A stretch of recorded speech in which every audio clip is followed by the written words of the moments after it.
Kia ora, te whānau.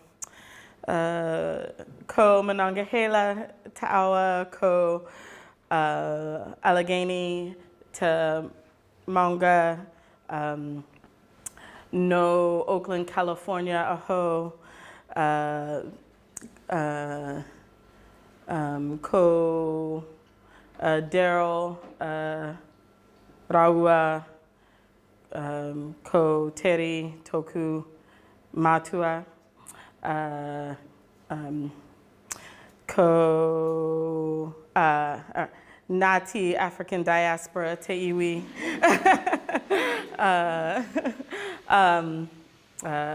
ko Sonya Toku Ingua, tēnā koutou, tēnā tātou katoa. I'm learning to memorize my pepeha rather than read it off of my phone. Thank you all so much for being here this evening, for being a part of this kororo that I think is really important and is not just a conversation. It's not me talking at you, it's us talking together to answer the question of this evening, which is the connection between Black Lives Matter and Aotearoa, and what does that mean in Taranaki, right? What does that mean for us here today, and what is the connection, and how do we vision forward in this moment that is so much bigger than just what's going on in the US, right? And so my vision for this evening is that we be in conversation, that it be a dialogue, that it's not just me talking at you, but that it's us talking together. And so I invite you to bring your questions, I invite you to bring your reflections, I invite you to bring your personal inquiries to the conversation. I think what's important for you to know at the beginning of this is I do not represent Black Lives Matter. I do not represent all the Black people. I do not represent anything but Sonya Renee Taylor as an activist who has relationship and connection to some of these movements in the U.S., who knows folks on the ground, who knows the folks, but I am not like an official representative of the movement for Black Lives, and I think that's really important to mention. However, I do take my guidance from that organization. I do take my guidance from what it is that I see them doing and what it is that there are their platforms, and that is where I start my conversation in terms of my personal politic around this moment. So what I'll be sharing, some of the things that I'll be sharing that set the context are information and videos and content put out by the Movement for Black Lives. Okay. So yeah, I want to set the context of this conversation by talking about what is happening in America right now. And I think that, there's a way in which we already know what's happening in America right now. But I want to talk about it from what it means to and how it lives inside of me. And so the next video that I'm going to show, the next slide that I'm going to show is a video of a poem that I actually wrote probably almost 7 years ago, right around the Trayvon Martin case, when Trayvon Martin was murdered. For those who don't know, Trayvon Martin was a 17-year-old Black boy walking from a 7-Eleven store with a bag of Skittles, and George Zimmerman took it upon himself to sort of be the neighborhood cop, although he was not actually a police officer, and felt threatened and ultimately killed Trayvon Martin, and then was acquitted in the US. And so that was the beginning of, that's the first time that the 3 Black women who were Alicia Garza, Opal Tometi, and Patricia Cullors collectively began saying this phrase, Black Lives Matter. They said it on Twitter about Trayvon, and then that was sort of when all of the energy began growing. And then when about 3 years later, another young Black man, Mike Brown, was murdered by the police in St. Louis, or Ferguson, right outside of, right in Ferguson, St. Louis, right? I'm trying to get the geography together. It's not my skill set. Mike Brown was murdered in Ferguson. And that was really the catalyst for the Black Lives Matter movement. What's fascinating in this particular point in history, from that then, 6 years ago, 5 years ago, something like that, to now, right, is that, I mean, there was a time when that was like, it was a divisive thing to say Black Lives Matter in the US. You were a fringe radical, a wild activist who was going to, plunder the US if you said Black Lives Matter. Whereas today now, like, Republicans are saying Black Lives Matter. Mitt Romney said, which makes it not even mean anything anymore as far as I'm concerned. I actually think it's a great way in which, to notice the way in which language gets co-opted, right? So anyway, I say all of that to say that I wrote this poem back when Trayvon was murdered. And I'm going to do the video of it rather than performing it because it's a painful poem. And I don't wish to subject myself to the energetic space of having to perform that grief, but I do want you all to see it. And so I'm going to play the video. And this poem is called When the Shotgun Questions the Black Boy. When the shotgun questions the black boy. When Darius Simmons, 13 years old, was murdered by a neighbor, multiple newspapers were reported as having stated Darius Simmons was by all accounts a good kid. When the shotgun questioned the boy's heart, it asked, "Nigga child, do you sass your mother? Did you do your chores last night? Before bed, before being asked, before the mule that pays the bills got home from second shift, are you a good kid? Where's your daddy, Darius? Did you run him off? Did you cry too much? Eat too much? Did you weep over your father's footprints? Did you hold your wilting mother while she wept? Did you write him in prison? Did you look for him when he left? A good kid would have looked for him, Darius. If you're a good kid, I won't peel your flesh like the skin of a plum. I won't drill through the oil of your 13-year-old chest, boy, if you're a good kid. A good kid got a jump shot. Nigga, you got a jump shot? You got cash on that light bill? You got something on that rent this month? You got something on that rent? You ain't got that trap dough to buy them new kicks you want? You ain't got no way to help? A good kid would help. Help, but don't hip-hop. Don't hug blocks. Don't get caught hugging other boys, faggot. Don't get caught, Darius. A good kid won't wear his pants like our expectations. Did you wear 'em low, Darius? I swear I'll stop 1/8 of an inch from your sternum if you're a good kid. If you don't whistle at white women, Emmett, I mean Darius. If you don't reach for your wallet, Diallo, I mean Darius. Don't be getting married in the morning, Sean, I mean Darius. Don't be getting handcuffed on a subway, Oscar, I mean Darius. Don't be knocking on the door asking for help, Renisha, I mean Darius. Don't be knocking on the door asking for help, Jonathan, I mean Darius. Don't be getting pulled over for a routine traffic stop, Sandra, I mean Darius. Don't be playing with toy guns, John, I mean Darius. Don't be playing with toy guns, Tamir, I mean Darius. Don't be playing your music too loud, Jordan, I mean Darius. Don't be a little girl sleeping on the couch, Ayana, I mean Darius. Don't be laying in your bed sleeping, Brianna, I mean Darius. Don't be sitting on your couch eating ice cream, Botham, I mean Darius. Don't be walking with your hands up, Mike, I mean Darius. Don't be playing video games with your nephew, Tatiana, I mean Darius. Don't be saying you can't breathe, Eric, I mean Darius. Don't be saying you can't breathe, George, I mean Darius. Don't be walking dark from a corner store with no bag of Skittles, nigga.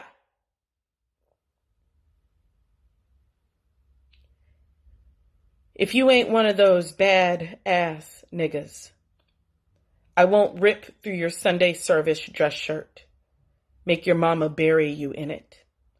I won't make your mama watch you drop like a shell casing's kiss. Darius, we don't let weeds grow round here. Not the ones on honor roll or the ones with the nickel bag of worthless in his book bag. I'm sorry, Darius. I'm obligated to remind you. The only good black kid is a dead. So, the reason that I share that poem is because what the U.S. is experiencing right now is what the U.S. has been experiencing for 400 years. And the difference is that we have cell phones and the internet and the ability to record the murders. But the murders didn't just start happening, right? And what I believe the collective moment that was George Floyd being on that ground once again, like so many other Black folks before him throughout history, crying for his mother, saying he can't breathe, while a white man buried his knee into his neck until he died, is that is the experience that is, in one way or another, to be Black in the United States of America. And any number of regular, just living things, like all of the names that I listed in this poem, that I could add on. I could be doing that poem for days and days and days and days and days, right? And they are people that were just living. What I think is important to mention is that I saw it as a meme on Instagram the other day that said, I don't know who needs to hear this, but the police aren't supposed to kill guilty people either, right? And so the narrative that actually exists in this poem, which is the idea that like you can be good enough, right, is that there is no such thing as good enough. Whether you committed a crime or you didn't commit a crime, whether you were on the honor roll or you were totally, like acting up in school, it doesn't really matter what the condition of your behavior is, because the outcome is the same. Because to be Black in the U.S. is to have the idea of innocence inaccessible to you. It is to be assumed impossible to be innocent, whatever that is that we code that as, right? And so on the 27th of May, Black people were tired, is really what happened, is that Black folks were collectively over watching our loved ones be murdered in the street for simply being Black. And that came up in a multitude of ways, all right? It came out in massive protests. It also came out in violence. It came out in setting things on fire. It came out in looting. It came out in all the ways that trauma comes out. And I think that that's the piece that's so important when people are like, but why are they looting, right? Right? It's like, well, why did you do all the things you did when you were traumatized? Why do you behave the way that you do from the things your dad did to you when you were a child? When we bring it to the personal, all of a sudden it has a different kind of context to it, right? That what we do when we're in pain. But additionally, I think the other piece of that is important is that in that context, in a system that says that the only thing that is of value is that which is monetary, then the only way to actually disrupt that system is to disrupt what that system values. So if that system values targets, then burn the target down. If that system says that the target is more important than Black lives, then the target's got to go. And I think that whether or not that is like some sort of super conscious decision, some, formed strategy, I think that the truth of it that lives internally is operating whether you can form a strategy around it or not, right? When someone says that thing is more important than you and you're not human. And then you know how you feel towards the thing that you've been told is more important than you, right? And so more than anything, I think it's an opportunity to what's the word that I want? To divert from the actual question that's at hand, right? Because the question isn't why aren't they looting? The question is why have the conditions been such as they are for as long as they are that this is now the response to make you listen? That's the question. The question is why weren't you listening before they started looting? Not why are they looting? Obviously, that was the thing that had to happen to get your attention, right? And so all of these things are happening at the same time in the US, this collective moment of anger and angst and resistance. Because what could not be refuted in that moment, unless you are the most callous of callous humans, is that what we saw that those officers do to George Floyd was inhumane. Right? And anything that you could come up with that could defend that, to me, just put you in a very specific category, and you're not the person I'm talking to anyway. We have a difference in humanity, and I can't do anything about that, right? But for any reasonable human being, we recognize that as inhumane, right? And so the movement for Black Lives it doesn't just like kick up because somebody got murdered, right? It's been happening. There's always initiative. There's always stuff going on. There's always, I just watched last night a healing justice webinar that they coordinated back in May, right as COVID started, right? For like, how do we take care of ourselves in the time of this kind of crisis? So it's not about, oh, Black people are murdered, and so then we turn to the streets. It is a consistent and ongoing effort to interrupt the myriad injustices that Black people experience in the United States of America. It just so happened that this moment was, it was a spark, right, in the way that sparks happen. So the next few videos are videos put out by the Movement for Black Lives, very specifically around sort of asks in this moment, as well as catalyzing people around the moment itself, like what is going on. So the next 3 videos are, this was the first one that they put out.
So the very first asks were, no, we didn't light this fire.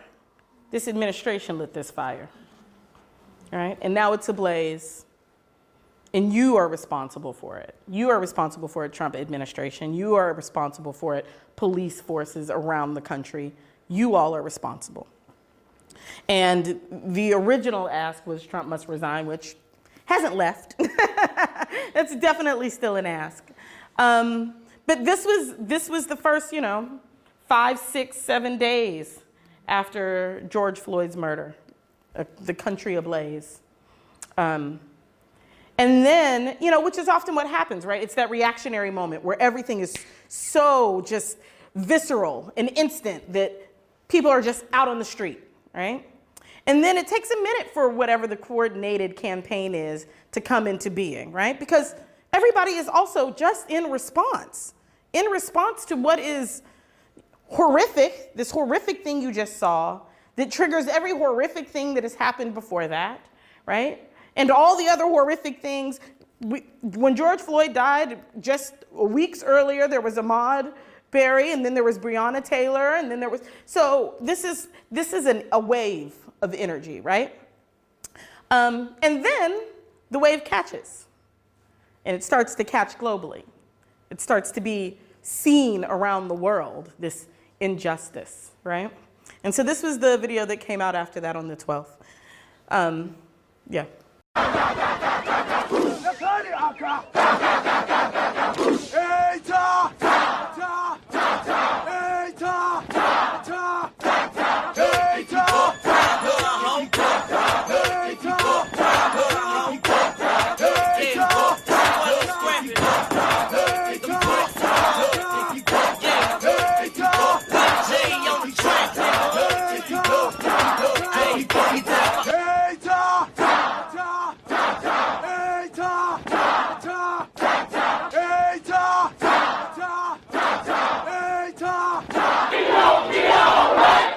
So this one came out June 12th. One of the things I think there are lots of things that I love about this video. One is that they could have easily put Aotearoa in this video with the 10,000 people who showed up at the BLM march in Auckland, or the 4,000 that showed up in Wellington, or the tens of thousands of people here who this wave of energy has made itself all the way here. Right? All the way here to New Plymouth. I saw 8 protesters out on the corner over there just a few days ago, right? So this energy has moved here. One of the other things that I find beautiful about the chant, the ya, ya, ya, is a chant that was created during the apartheid movement from Black Africans as they were marching and protesting for their freedom from apartheid. And I thought how fascinating. I was like, it reminds me, sounds sonically like a haka, right? And I was like, that's such a beautiful, powerful connection in that. The other thing that I think is important to remember that I loved in this video, and that was even present in the first video, even though it was heavier, is that this isn't a movement about suffering. It's a movement about the commitment to Black joy in life. Every video, Black people dancing, they on the streets partying while they resist, right? And that the act of resistance is the act of claiming Black joy as a birthright. That what we're really saying when you're not going to kill us anymore, right, is not just like, sure, we're okay if you don't murder us, but you allow us to just live in squalor. Sure, it's okay if you don't murder us, but you can still continue to like under-resource us and treat us as second-hand. No. What we're saying is that we demand the fullness of our right to joy, and we will claim it in the middle of your burning streets if we have to, but we will claim our joy, right? And that commitment to the energy of joy is an internationally infectious experience. I don't think the world just fell along because everybody was raged, yes, but they also came along because what Black people do is make rioting look good. Like some you might want to join in, they look like they was having a good time, you know?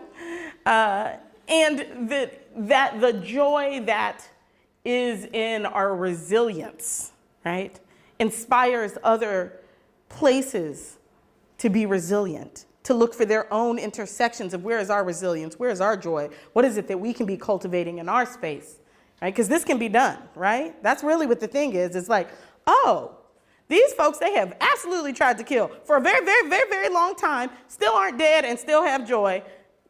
We should probably jump on that train, right? And this is the most recent video. And for me, I feel like it's a great summation of why we are in the moment that we are in, and what the message is right now.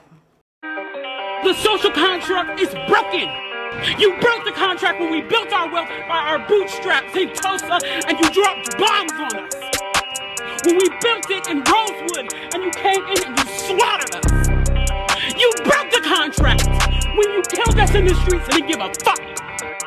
I'm a social studies teacher and I'm raising a Black son in America, so I have no choice but to fight and walk.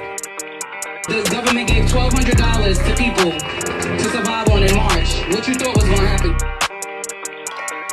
And they are lucky that what Black people are looking for is equality and not revenge.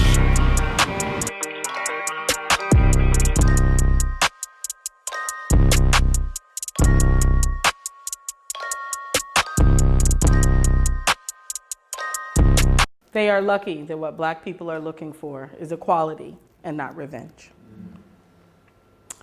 And I think that is, that's the foundation of what it is we're saying. It's not, we don't want to punish America for its hundreds of centuries of violence and degradation. We want America to transform, right?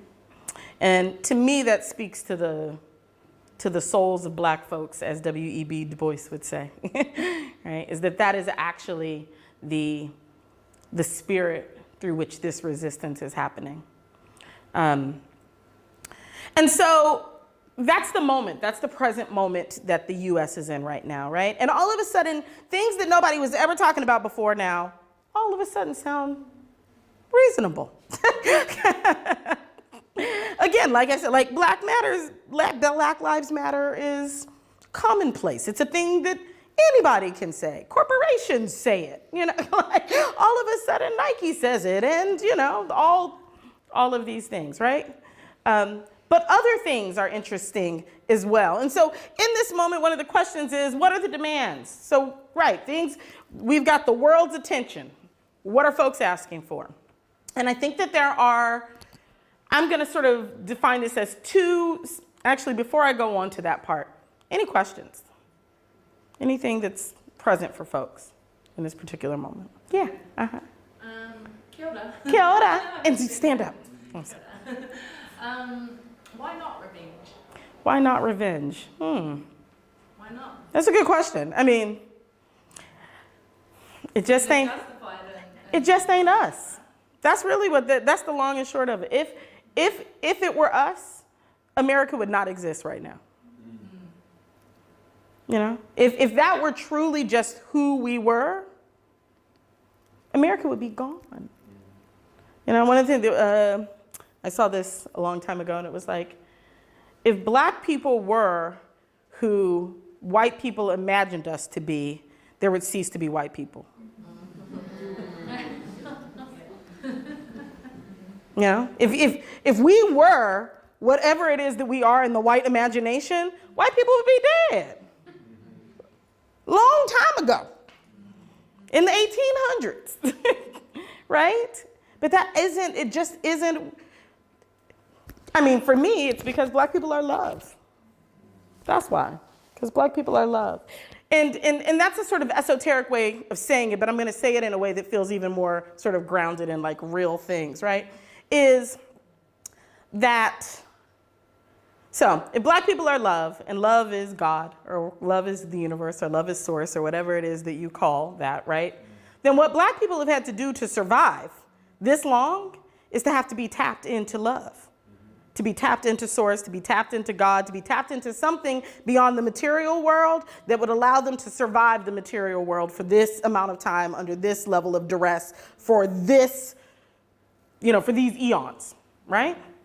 And so whatever that is that Black folks have tapped into that has sustained us, that has allowed us to continue to survive, right? That energy is love. And so consequently, we act, even when we're enraged, there's still love underneath it, right? For better or for worse, right? There are times when we love people that we should have stopped loving. But that just ain't who we are. Good question. Thank you. Yeah? I think it was so powerful when she said that, and when I saw that video, I just got goosebumps, and I was like, that is the truth. Yeah. It is the goddamn truth. And if we know that it's not about revenge, but, to hear it. Yeah. I don't know, it was quite prophetic. Yeah. Yeah, it's jarring. Well, I mean, when you hear it, because when you hear it, what you hear is, oh, but it could be. Yeah. That's what you hear, right? It's like, ooh, oh shit. We might want to get our shit together. Lest they change their minds, right? Definitely. Other questions? So let's talk about this idea of what are demands. And like I said, I think that this falls into two different camps. I think basically there are two different camps in this particular moment. What everyone is reckoned with is that what's going on ain't gonna work. I think collectively the US is at, even Trump, which is all, like you could just let the pause lay right there. Even Trump has acknowledged that some reforms should be made, right? I mean, there are clearly tweaks to the system. There's not anything substantive in it. But even him, with his particular level of denial, right, about anything real, still has decided I can't actually ignore it. as I hide in my bunker in the US because they might come and get me, right? And so there's this camp that is reform, right? This campaign started off, it's called 8 Can't Wait, and it is run by a think tank called Campaign Zero, headed up by a black man named D. Ray McKesson. And it's very much a reformist platform. So the tenets are ban chokeholds and strangleholds, require de-escalation, require warnings before shooting, exhaust all alternatives before shooting, duty to intervene, ban shooting at moving vehicles, establish the use of a force continuum, require all force be reported. So all of it, as far as I'm concerned, reads, be nicer before you kill me, be nicer before you kill me, be nicer before you kill me, be nicer before you kill me. But you could still kill me. Just tell me first. Give me a heads up, I'm gonna kill you, right? And that almost all of these have been tried in multiple cities for years. It's not changed anything. It's not changed anything. Body cameras haven't changed anything. Police smile at the body cameras and murder you. Quite literally. And that is because the complicity of the police system with the criminal justice system, with the court system, makes it so that you literally it is nearly impossible to get a conviction from a cop. They just have to say, I feared for my life, literally. I feared for my life. From the person who was running away who didn't have a gun. I feared for my life for the guy who was handcuffed and on the ground. I feared for my life. And so, as far as I'm concerned, reformists are in the same camp. Anything Trump agrees with, I disagree with. So, if Trump is like pro-reform, then that's not where I'm at. That's my politic at this point.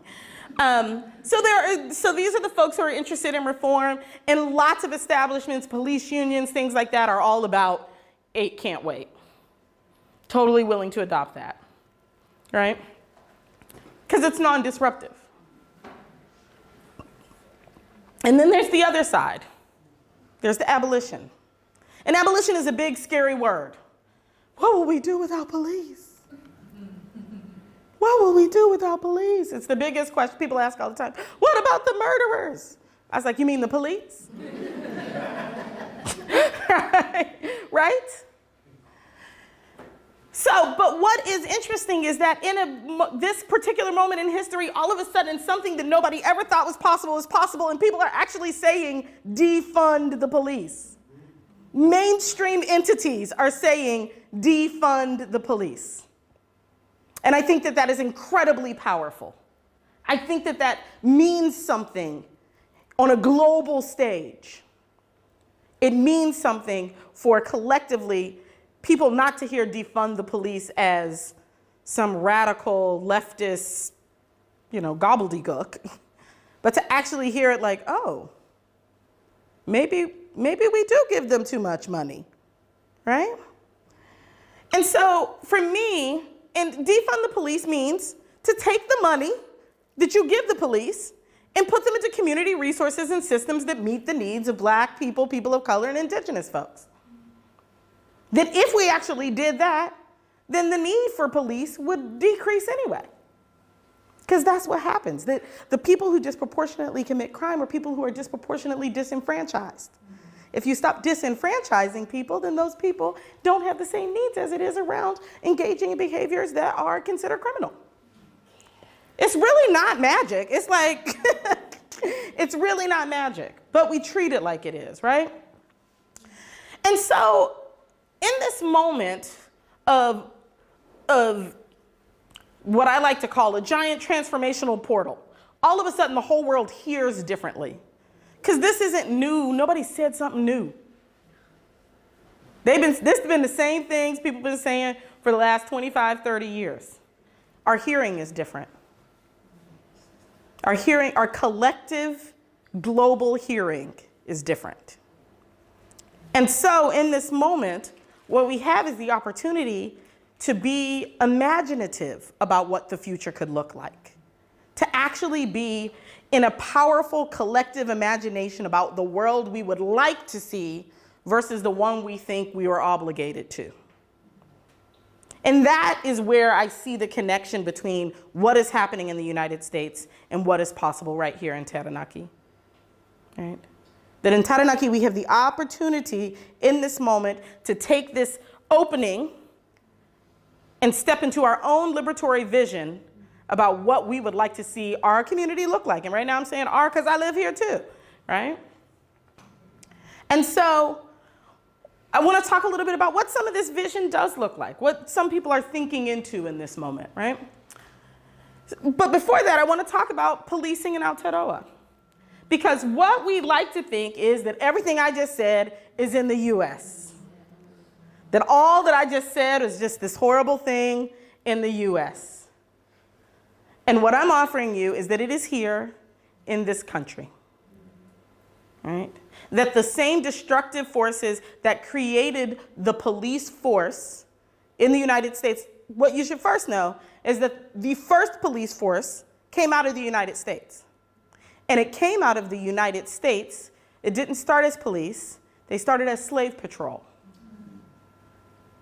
That they were created to capture runaway enslaved Africans. And then after the Emancipation Proclamation, then they were codified, and then laws were codified to criminalize former enslaved Africans so that they could be forced to return to work on the plantations that they'd been freed from. Those were called the slave codes. And then they developed a system called convict leasing, where if you were charged with vagrancy, right? Which is like you were charged for hanging outside a store, right? And then you were imprisoned, and then former enslavers would partner with the prisons to have the newly arrested people re-released onto their plantations to do the work that they were just freed from doing in the Emancipation Proclamation for free again. That is the history of policing. That's the history of policing, and that model spread around the world. So in 1840, an armed constabulary force was established in the 1840s to suppress Maori resistance to colonization. That is the entity from whence policing came in Aotearoa. And then it formalized into an official police force in 1885. And since its inception has done nothing but categorically disproportionately harm Maori and Pacifica communities since its inception.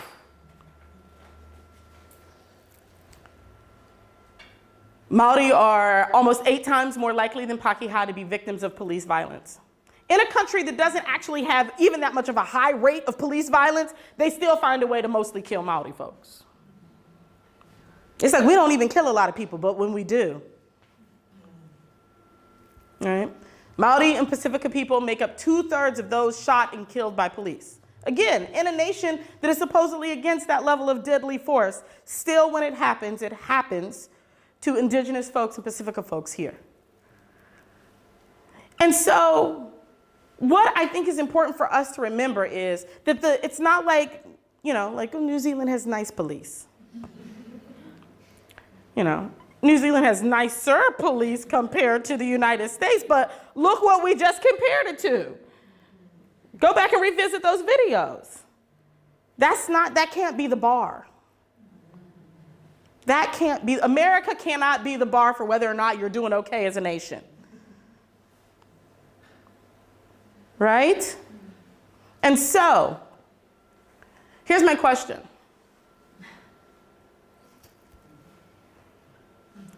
Can you decide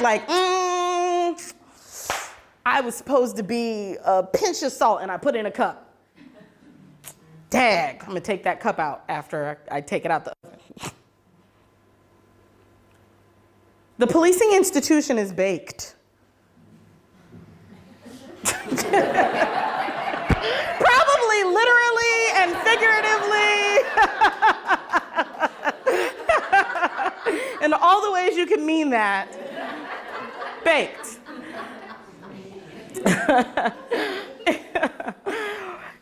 So, what I'm saying is that its inception point, what it was created to do, is what it still does. That's all I'm saying, is that what it was created to do, it still does. What the U.S. police force was created to do, it still does. And so, that's not a thing you can tinker with and fix. You can't just warn me before you come and, terrorize my community. Right? And so, what do? Right? It's like, we've got ourselves in a pickle.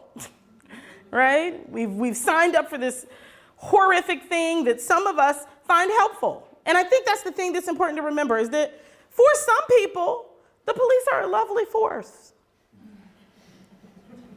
Must be nice. Right? But then we can't ever forget the expense at which that comes. Right? If your relationship with the police is good, it's because somebody else is taking the brunt of its intention. Right? And so I want to talk about this sort of vision of what's possible outside of policing, because that's actually one of the things I think is a powerful place for us to lean into, right? Imagine what a world without police, what could it look like? So I'm just going to ask y'all that. What could a world without police look like? What would it be in it? What would we do? How might we handle things?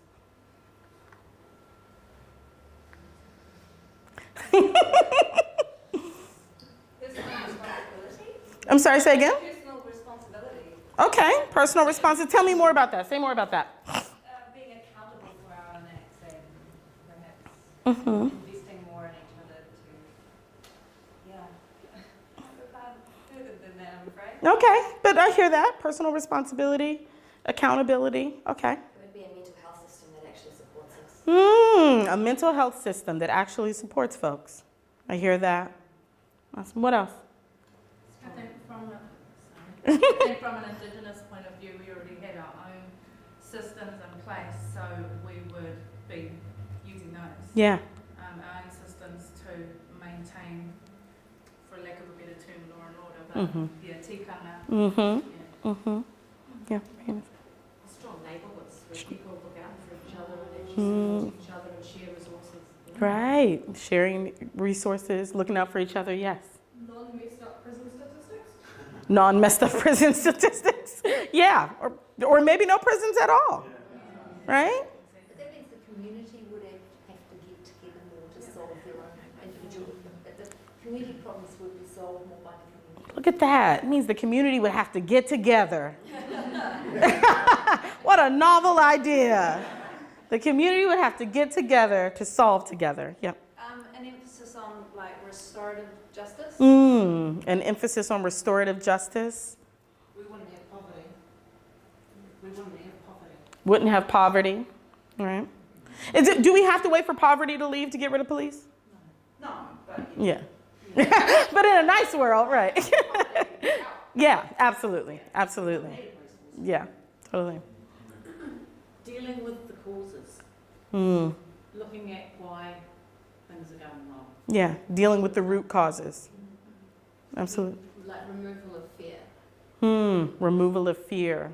Because if we're not fearing the outer, we can't Yeah. fear. If we're not fearing the inner, we're not fearing the outer. So removement of fear of what? Tell me more about that. Like fear of the other. Removing the fear of the other. And fear of removing fear of who we are. And removing a fear of who we are.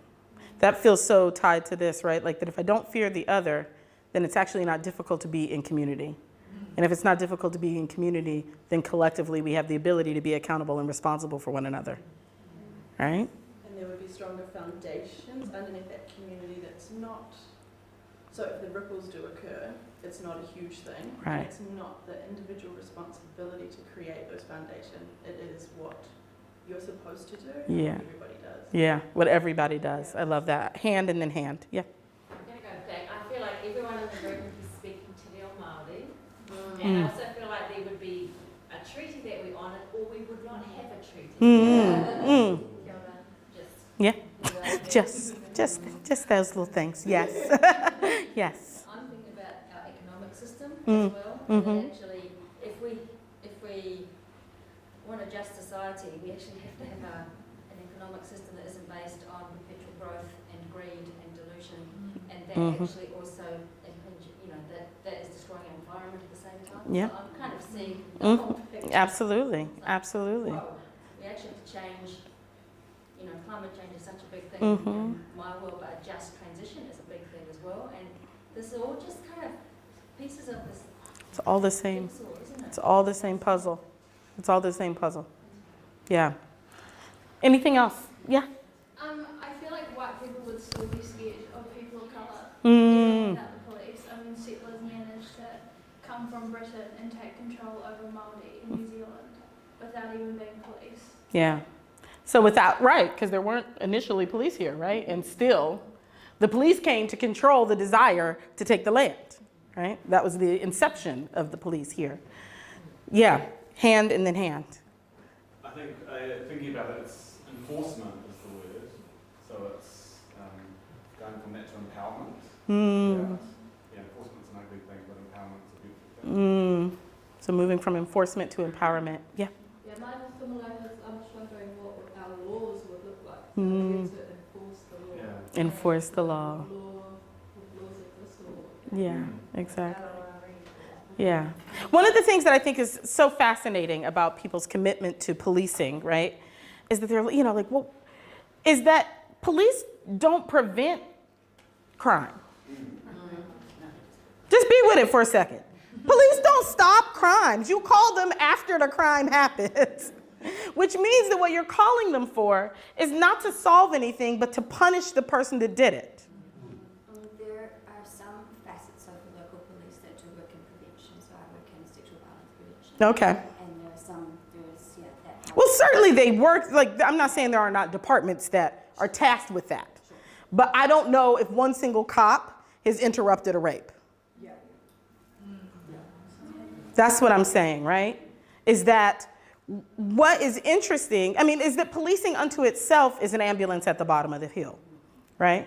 That it is what we want to do when we feel we've been wronged. Or when the structure of society feels it's been wronged, right?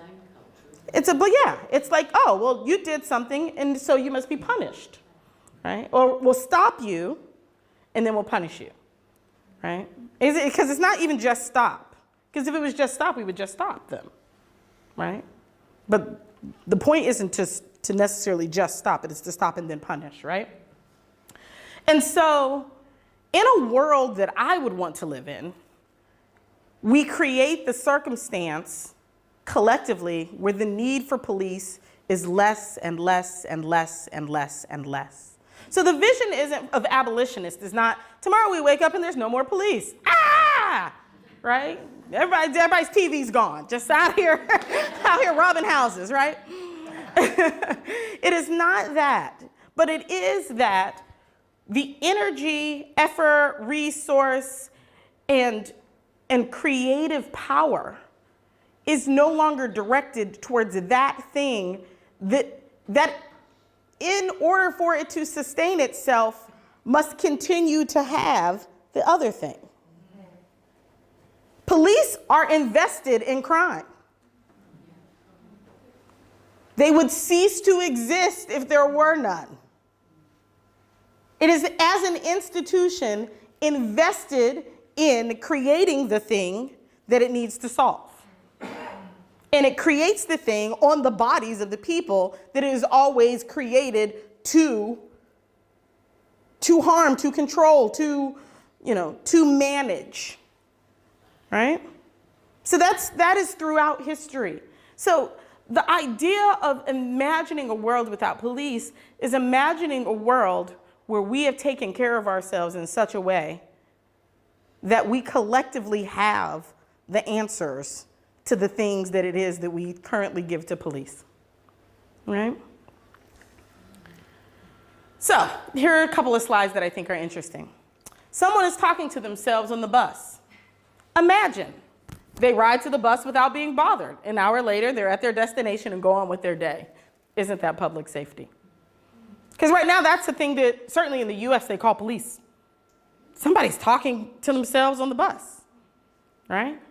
Someone's someone's walking up and down the street and staring at me, which literally turns into murders, right?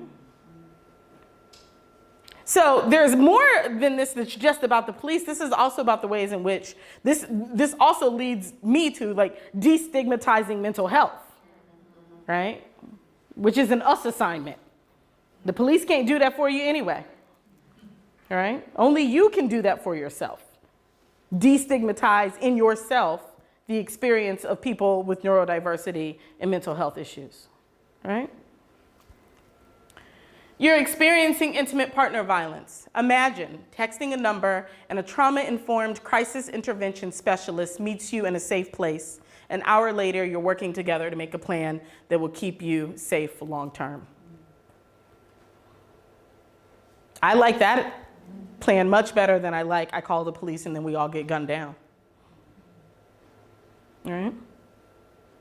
And this is not pie in the sky. Right? This is work Tu Tama. This is work that Tu Tama does sitting in the building you're sitting in. The people here do this type of stuff. So this is not like you don't actually have to be all that creative to decide that this is a better place to put our money than the police. Right?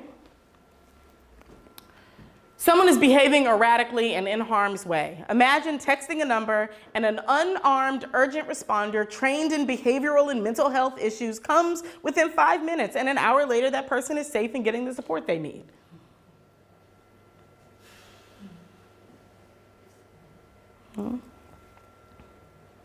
You are experiencing a mental health crisis and afraid. Imagine you call 311 and a first responder trained in mental health comes to your door. An hour later, you're in a safe place with your consent with follow-up plans for your care. They're not revolutionary, y'all. Yeah. The funny thing about that is that we do have that response, but it's so overwhelmed that the police actually end up having to go, right? Because the police have the money. Because the police have the money that organization needs to actually train the amount of people for the crisis that it has. And the police are saying that they feel inexperienced. They are, right? They don't know how to deal with it. Sometimes they're sitting with them for hours and upon hours at midnight. Right. And that's not who should be there at all. But the police don't want to give back the portion of the money that they should give back so that the folks who should be handling that have the resource that they need. And that's what I mean when I say, the police are invested in keeping their power. Even as they say, institutionally, this is above our pay grade, but we don't plan to pass it over to you. Right? I see your hand. Did I see your hand? No. Okay. All right. Yes. The systematic racism really relies on control. Yes. Yes. And that goes way back. Way back. I understand that part.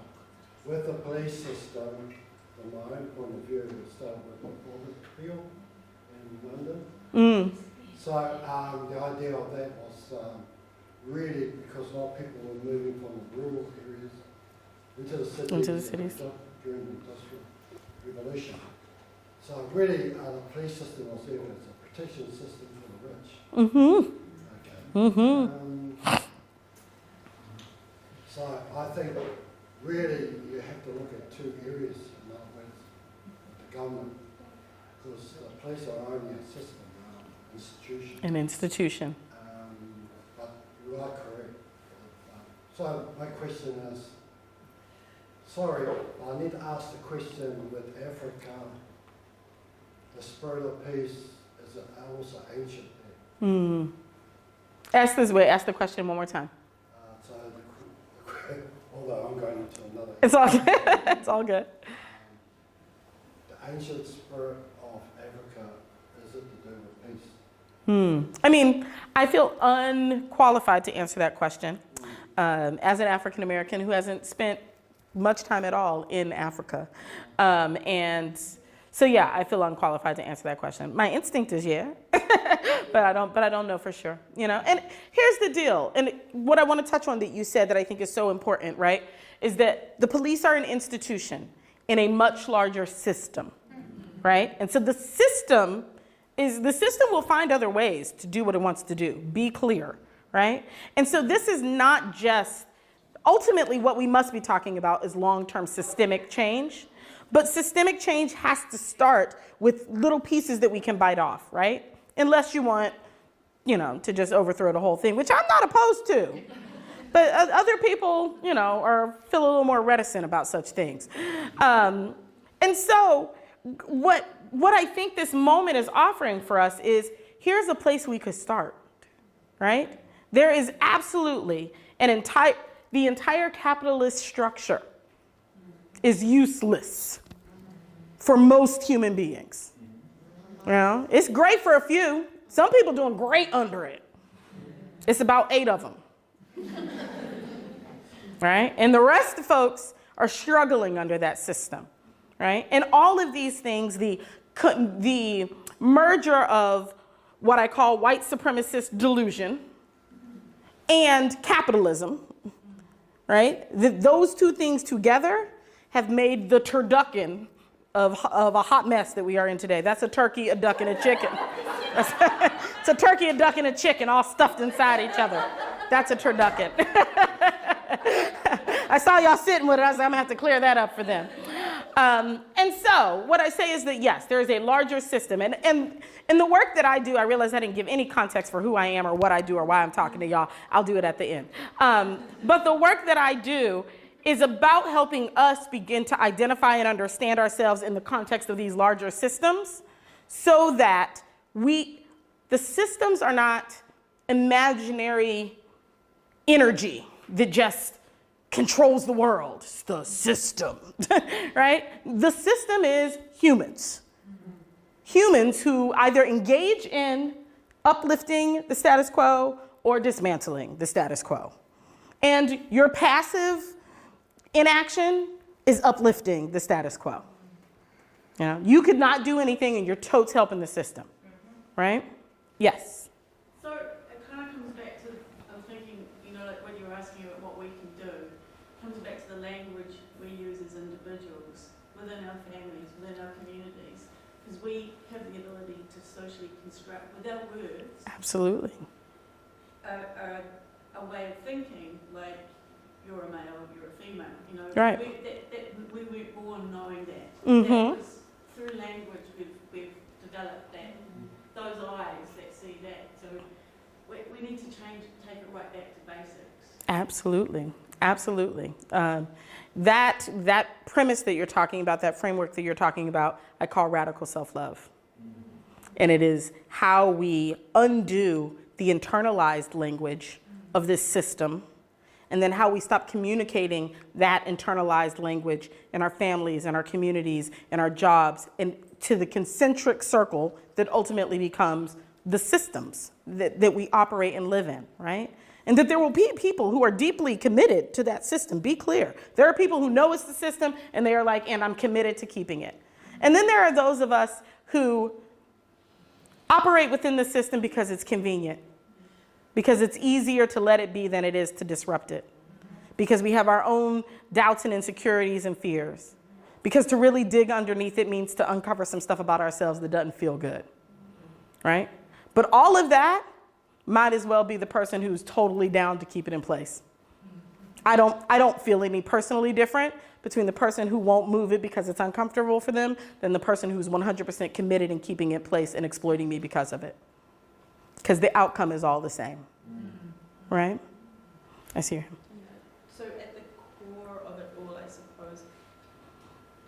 take away all the other wording and stuff, is a power imbalance that's being created. So it's about just completely dismantling that, but in every single aspect of what you do, what you Exactly. where you work, what you do, that kind of thing. Yes. So the hashtag that I'm currently about to trend with you all, go home and use it tonight. Hashtag destroy the ladder. Because that's really what we're talking about, is that there is a social, structural, systemic ladder that values some people at the top and pushes other people to the bottom. And we do that that ladder represents race, that ladder represents age, it represents ability, it represents language, it represents skin tone, it represents size, it represents capital, it represents all the ways that we stratify humanity to say that some beings deserve power and resource and other beings don't. And that all of us, in some way, one way or another, have internalized that ladder. And we situate ourselves on the ladder someplace. We are always doing something to try to figure out how we can ascend the ladder. Whether I get a better job, whether I'm operating from my white privilege, whether I'm being sizist or sexist or ableist, whether I feel like I'm less than because I don't make as much money, or whatever that is you plugging yourself into the ladder. And as long as you are invested in the ladder is sustained. As long as we internalize the ladder will always exist. And so the first place is to destroy the ladder in us. It's the first place. All right? And part of destroying the ladder in us is imagining a different way of living than the one that we currently do. And that's why I think defund the police is cool. Because it's like, oh, well, here's a real clear, practical, tangible way of exploring what it would look like to get rid of one of the rungs of this ladder. Right? Your friends are intoxicated and fighting, but you don't want them to get in trouble. Imagine you call 311 and a crisis intervention team comes to your door. An hour later, your friends are sleeping it off. There'd be a lot of those here in Aotearoa. I know y'all do a lot of drinking, right? Some folks are sleeping on benches in the park. Imagine a city employee comes by and checks in to see if they need a place to sleep, food, water, or health care. An hour later, those who want a different place to sleep have one. Right? Incidents of gun violence are rising in the neighborhood. Imagine a trauma-informed crisis intervention team works with community activists to disarm and de-escalate conflicts. People doing harm are connected to services that address the underlying problem. This already exists. If you've never seen, there's a film called The Interrupters. It's a documentary of a group in, I want to say St. Louis, but I could be wrong because, I don't do geography well. But the movie is called The Interrupters, and it is a group of trauma-informed community members who de-escalate armed conflict in their community. So when we say, what will you do without police? We already in communities are doing it without police, right? It already exists. It's about our will to invest in it. Someone is selling drugs to youth who are overdosing. Imagine being connected to substance use service that intervenes in harmful drug transactions. The youth are supported in healthy outcomes, and the seller takes accountability for harm, or at least is put into a context where that is an option and opportunity, right? Rather than your first choice is jail and your last choice is jail, right? What would that accountability for harm? Say again? What would that accountability for harm look like I think outside of the justice system? I think the community decides that through our collective participation. We decide what restoring our community from harm looks like, right? But we don't have the chance to have that because we don't ever get together, right? I had a situation of a friend in the United States. There's a neighbor who seems to have some mental health issues, lives with a mom and what looks like an uncle, and has been disruptive in the community, exposing himself, staring outside, things, like being disruptive in the community in a way that makes folks feel unsafe. And the instinct is to call the police, right? That's the instinct. That's what they've done multiple times, right? That hasn't changed anything, right? And what is true is if the police come and murder this man, the community will not feel safer. It's not like, oh, we feel so much better now, right? And so whatever it is that they actually desire to get solved, the police can't do it anyway, right? But what could happen, what I imagine happen as I think about these things, is that the community gets together, right? And then they go to the house and they talk to the mother and they say, here's what's been going on. What support can we offer you? Because it seems like you're having a hard time with the care, right? With the care of this family member. Oh, well, yeah, when I have to work double shifts, I don't have nobody here who can really, watch after him. Oh, my cousin's a nurse's aide and looking for a new job. Oh, I'm a case manager. I actually could probably help get funds for that so that they could pay for, oh, that would be great. Oh, I'm an elder, I'm free during the day. We could both collectively come over and hang. The community has the answers. But only if the community chooses to be a community. Individually, right, it's just a bunch of scared people who feel unnerved and in their own mental health bias and stigma, right? And don't know what to do. But collectively, the answers are there. So, what guidelines or frameworks this is a leading question because you already answered this. What guidelines or frameworks currently exist in Aotearoa that could get us close to the imagined public safety visions presented?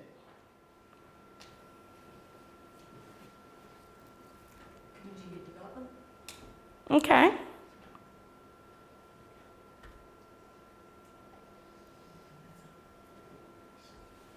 I'm going to give away. I was like, come on, y'all. I've been here 2 years and I already know this. Y'all been here your whole lives. Ta'ao Maori already has frameworks. Guess what? Before 1840, Maori folks were living here without police. And that's not to say that there was not whatever there was, right? Not to say that there were not humans being human, right? But that there was a protocol, a procedure, a framework by which to navigate community and community needs and community resources, right? And there was a problem-solving entity, right?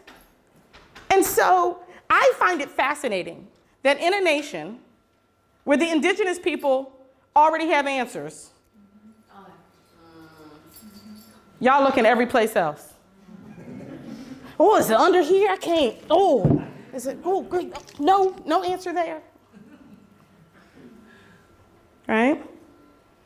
And that's the part about the rung of the ladder that's in us. Right? That's the part about the rung of the ladder that is inside of us. Right? So what's in the way of actually involving and taking the brilliance of the structures that already exist and are native to this land and actually employing them? Racism and white supremacist ideals that stifle opportunities and the elevation of Maori leadership. A lack of decolonization work on the part of Pakeha. People say decolonize and they think it's just what brown people do. You have to decolonize. If you're a Pakeha, you have to decolonize yourself, which is, how do I extract white supremacist delusion from myself? How do I actively, intentionally dismantle that which I've been steeped in since birth? And half the reason that this doesn't get done is because people are too busy telling themselves I'm not racist. It's the most useless framework in the whole wide world. Nothing infuriates me more than white people telling me they're not racist. I'm racist. How is it I got it, but you didn't? I'm like, wait a minute. So the structure that validates white bodies over black bodies managed to get to me, but didn't manage to get to your white self. Come on, y'all. And the reason that we do that is because we've tied the notion of actually having to deal with our internalized racist ideas and white supremacist delusion ideas into whether or not we're a good person. Right? And so you're right. If that means you're a bad person, then who's going to ever admit to being a bad person? And so, of course, you'll never look at it, which means it just gets to trot along, destroying the world, allowing all the structures and systems of oppression to stand. The most powerful thing Pakeha can do is say, of course I have racism. Of course I have soaked up the notions of white supremacist delusion because I live in a white supremacist delusional world. It'd be like saying there's smog in the air, but ain't none in my lungs. Not possible. Of course I am. And when you start from of course, then the assignment only becomes, great, where is that so I can take it out? It's actually such a freeing and powerful position because it isn't about morality. It's just the world you grew up in. Like everybody grew up in it. What's right or wrong is whether or not you know that it's harmful and you choose to keep it. That's what's right and wrong. That's where I judge character, right? And a failure to honor the treaty, right? But I would offer that the first two are the reason the last one exists. And if you did this, then all of a sudden the treaty would make a lot of sense. Of course we should do that. But if you haven't done that part, then right. Then that means giving up power. What if the Maori want revenge? Some of us do. Girl, don't be undoing my work in here. I'm trying to make it inviting. Well, no, actually it's inviting either way. You should do it because they don't want revenge, or you should do it because some of them might. I don't care which one. Whatever motivates you, be motivated, right? Sonya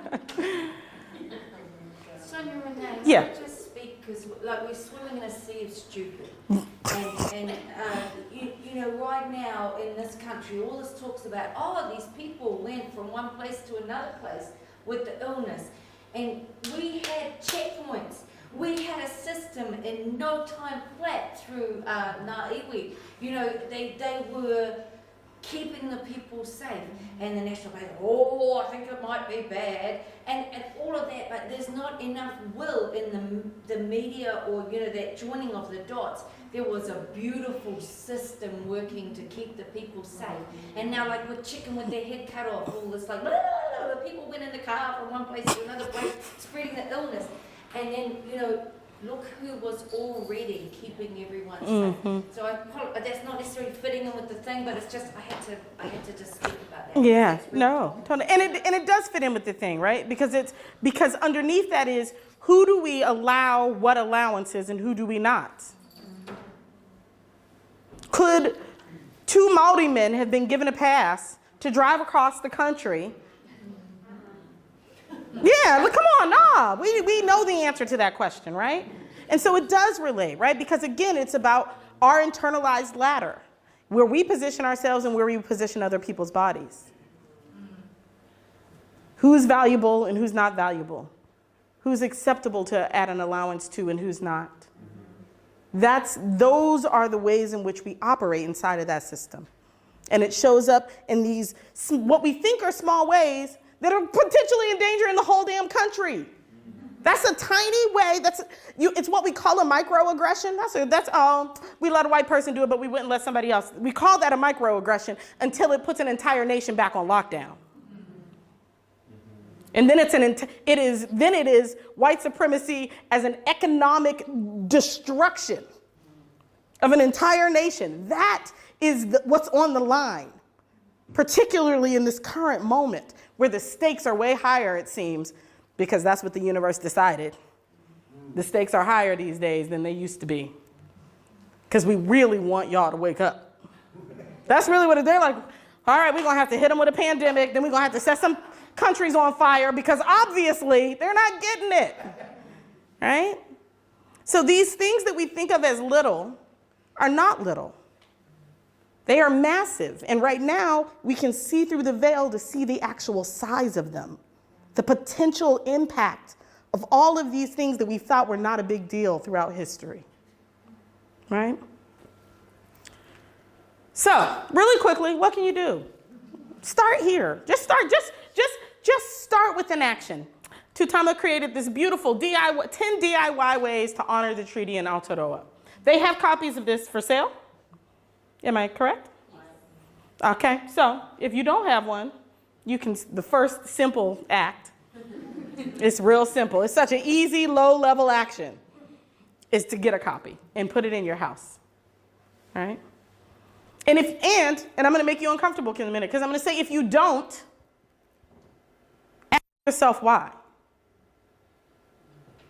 Because if it's that easy and you're still a no, which side are you on? Right? So, learn the stories of the land through a Maori lens. Show respect for the Maori language. There is nothing that makes me angrier. And I come here speaking African American vernacular English. And I come here and I listen to people who are born and raised here call this Taranaki.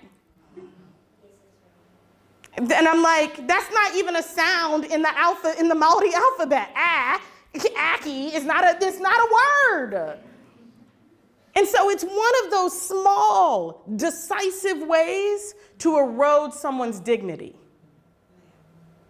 You are so unimportant and inconsequential that I won't even bother to try to pronounce the name of the land that I'm in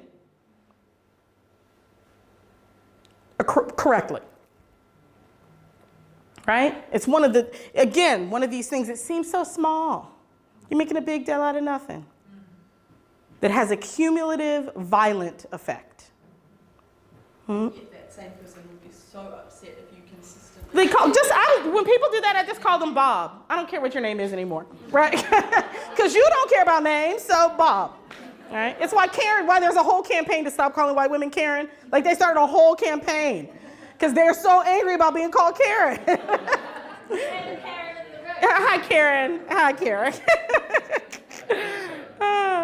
So what I want us to see, right, is the connection between these things that we think are small and the cumulative impact on the existence that we're actually living in right now, right? Yeah. Look after the land, the waterways, the rivers, the air. These are beautiful, sweet. These are the least highly radical, except for number 9. If you have some land and you want to give it back to Maori, and that shouldn't even be radical, but do that, right? That's probably the biggest ask on this list. If you never call that a racism or racist action, be brave, right? These are beautiful, tangible things that you can employ in your life right now that absolutely disrupt the way in which the system operates. It is a tiny and powerful way to be disruptive. Mm-hmm. Create safe space for Maori leadership. And this is, so, I am the first of 3 community kororos. The other 2 are about what you can do in this community to ensure that Maori leadership actually has the power and space and voice at tables to implement some of the things that might actually push some of these agendas forward. You need to be here. It's just that simple. You need to be here. Because here's the powerful way in which, as you decolonize yourself, as you dismantle the run, destroy the ladder inside of you, part of that is taking concrete action, concrete, tangible action to use your privilege as a Pakeha to create the space for Maori folks. That requires you to show up and to create some space for that. And so I'm going to have Glenn come up and talk a little bit about this particular aspect because it's not my area of expertise or my ministry, as I like to say. And so, yeah, Glenn, who's also running for a seat in the Labor Party. Yeah, I know that. Yeah, tell him all of that. Go ahead. I've got lead units. I'm the Labor Party candidate for New Plymouth, but that's a whole thing. Interesting that 4 years ago, yesterday actually, we arrived at Parihaka. So was it 500, 600, 700 of us had a hikoi that left the council chambers with our mayor, with his mural chains on, and the history and the blood and the oppression of that. And we arrived at Paiaka, we could say 4 years ago yesterday, and it was around representation on our council. And every 6 years that comes around, so every 6 years the council reviews how they do representation. And that can be anything from places in terms of areas. So at the moment we've got a northern ward, we've got so Waitara has a ward where there's 2 councillors who sit there. In Inglewood and out that way, there's 2 seats there, and in the city ward there's 10. It can also be at large, which is anyone and everyone can run in the district, and so on and so on. There's interest groups, you can create those. But there's also the opportunity, obviously many of you here probably know about it, but to have a Māori ward, which is the potential to have 1 seat, which actually probably should be half. It should be half and half if it's a real partnership. But anyway, there's the potential of 1 seat. And of course, under New Zealand law, as wonderful as our law is, there is racism within the law. And so for all the other, so say the council this year decides to have what street is this? Powderham Street ward. They could create a Powderham Street ward. They could create a Fulford Street ward. You couldn't really challenge that. You could go to the Electoral Commission and complain, which they'd probably just go, yeah, thanks very much for your information.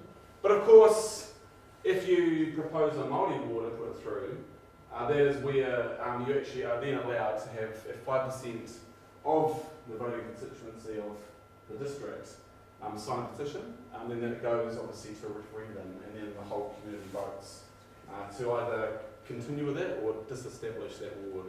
So it's kind of racism in action in 2020. I'm going to pause you because I just want that to marinate. Lest you all don't really let it soak in, right? The council could decide, we want a ward that represents this street in front of the building. That's what we want. And you couldn't do anything about it. You would just have to be like, well, that's the ward. But if the council says we want a one Māori seat, one Māori person represented specifically on the council, you only need 5% of the town to decide no, and it can be overturned. Why? Excuse me, can I just speak to that? Because I was asking Neil about this the other day, and it's even more entrenched. Like the racism of it is so intense that if they said they want a Powderham Street ward, and people were like, that just seems a bit weird, how come everyone in Powderham Street gets that? Would take a 10% threshold for us to get a referendum on that. But the Māori ward is the only one that takes a 5% threshold. So you basically just need a few racists to absolutely get Māori out of any kind of political engagement in the town. You just need a few racists. So then, yeah, exactly. So a few casual racists or just basic racists if we had. And so the interesting thing was, so the big number for me is 83% back in 2000 and whatever it was, then took down the Māori ward. 83% of people voted in the referendum. But then I did my research, which still isn't okay, but of those 45% of voters that voted, it would actually equal 37% of the districts actually were against Māori ward. So I guess we're in a position now. It does, here I am, the Labour Party candidate, oh my gosh. It goes actually to Parliament is the actual issue here. It actually is, it's the council is hamstrung by this legislation, but at the same time, they've got a decision to make. And I know they're really scared at the moment. I know they're really cautious. They're worried about Andrew Judd, the ex-mayor, because he's obviously speaking out. But the question is, because for me it's, personally, and I'm very honest, a Māori ward doesn't cut it for me, but it's the symbolism of what it is that's really important. Like I say, because the other thing with having a Māori ward is that you have to be on the Māori roll to vote, and then you only vote for that 1 seat. So it's all of it is messed up, and all of it is a little bit racist, not just a little bit. Yeah, it's. It's long but a real word, but it is now. So I guess for us as we continue these kōrero over the next 2 Thursdays, is how do we actually lean in and have healthy and confronting conversations that isn't about polarising our communities, but it's around bringing our communities together. And I don't know if we've grown up enough for that yet, but I really hope we are. And I was at a meeting on Tuesday night and this came up around that married walk thing, which is like all these. And then this lovely old lady who there were some younger people in the room and they were quite passionate about the fact we need to have representation. And then it came to this lovely old lady saying, well, back in my day, there was no issue, there was no problem. No one even talked about this kind of stuff. I had married friends when I was young. But again, it's that thing where there weren't the conversations being had, which now I'm grateful for the people in this room and for people in this community that have challenged me to engage and to be present to this conversation. And Sonya, I'm just so glad you haven't talked about my white body yet. Oh, where you're going to put it? Oh, yeah, no, I'm already planning it. Because that's a challenge. And if you don't think racism exists in this community, it does. This week, it does. Last week, it does. And I've experienced that, not personally, obviously, because of this. But the people I'm lives I'm part of, it happens, and we need to challenge the system. So yeah. Is that what you want? Absolutely. Thank you, Glenn. Things that I want to highlight that Glenn said that I really want you to be with. So one, and I've got 5 minutes to wrap it up. Things that I want to highlight that Glenn said that I want you to really be with is, what I think is fascinating is, once you did all the math, it was actually only 37% of the community that created this referendum that disenfranchised an entire group, right? And so, back to my point where I said to do nothing is totally to hook up, the systems of oppression, is that right now those 37% represent you. So is that who you want to be? Because that right now is who represents you, right? And so if that isn't who you want to be, then what actions will you take? Where will you put your body, right? To disrupt that so that they don't become the voice that is New Plymouth, right? And so there are opportunities for us in very practical ways to take action right now. Again, I think, yes, there's a way in which this is totally just symbolic, but guess what? What happens is each time we do something that just disrupts, puts a fissure in the foundation that holds the ladder up. And the collective pressure over time dismantles that, disrupts it to such a point that it simply can't stand anymore.